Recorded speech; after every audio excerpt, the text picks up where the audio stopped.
விஜய் டிவில பிரைம் டைம்ல ஓடிட்டு இருக்கிற சீரியல் தான் வந்து தமிழும் சரஸ்வதியும். அண்ட் இந்த சீரியலுக்கு எக்கச்சக்கமான ஃபேன்ஸ் இருந்துட்டு இருக்காங்க.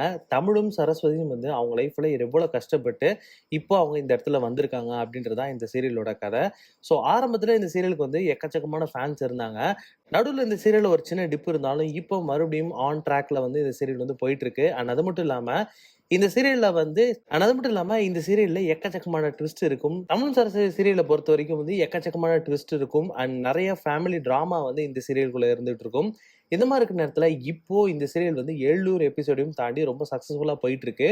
இப்போ இந்த சீரியல் வந்து அது மட்டும் இல்லாம தமிழும் சரஸ்வதி சீரியல் வந்துட்டு பிரைம் டைம் ஸ்லாட்ல இருக்கிறதுனால, ஸோ அந்த சீரியல ரீப்ளேஸ் பண்றதுக்கு எந்த சீரியல் வரப்போகுது அப்படின்ற மாதிரியான கேள்வியும் கேட்டுட்டு இருக்காங்க.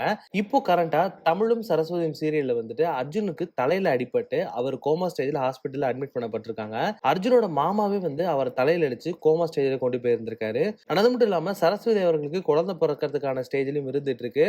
ஸோ இப்போ ரீசெண்டா வந்து ஷூட்டிங் ஸ்பாட்ல இருந்து ஒரு போட்டோ ஒன்று ரிலீஸ் ஆயிருக்கு. ஸோ அந்த போட்டோல வந்துட்டு தமிழ் ஹாஸ்பிட்டல்ல படுத்திருக்க மாதிரியும் அண்ட் அவருக்கு குழந்தை பிறந்த மாதிரியான ஒரு போட்டோ வந்து இப்போ சோஷியல் மீடியால ட்ரெண்டும் ஆயிட்டு இருந்துட்டு இருக்கு. அண்ட் அது மட்டும் இல்லாம இவங்க ரெண்டு பேருக்கு குழந்தை பிறந்ததுக்கு அப்புறம் இந்த சீரியல் வந்து எப்படி முடியும் அப்படின்னா, அர்ஜுன் கோமா ஸ்டேஜ்னு வெளியில வந்து அவர் பண்ண தப்பெல்லாம் உணர்ந்து அவர் வந்து பழைய நிலைமைக்கு வந்துருவாரு அப்படின்றது தான் வந்து இந்த சீரியலோட கதையா இருக்க போகுது. அண்ட் இந்த சீரியல் முடிஞ்ச உடனே இந்த சீரியலை தொடர்ந்து இன்னொரு சீரியல் அதே ஸ்லாட்ல வந்துட்டு ரிலீஸ் ஆக போகுது அப்படின்ற மாதிரியான அப்டேட்டும் நம்மளுக்கு கிடைச்சிருக்கு. ஸோ அந்த சீரியல்ல சித்தார்த் அவர்கள் வந்து நடிக்க போறாங்க. அண்ட் அது மட்டும் இல்லாம பாரதி கண்ணம்மா சீரியல்ல கண்ணம்மா கேரக்டர்ல நடிச்ச ரோஷினி அவர்கள் தான் இந்த சீரியல்ல லீடா பண்ண போறாங்க. ஸோ நம்மளாம் பொறுத்திருந்து பார்ப்போம் இந்த சீரியலுக்கு எப்படிப்பட்ட வரவேற்பு கிடைக்க போகுது அப்படின்னு. அண்ட் அது மட்டும் இல்லாம பனிவிழும் மலர்வனம் அப்படின்ற டைட்டில் தான் வச்சிருக்காங்க.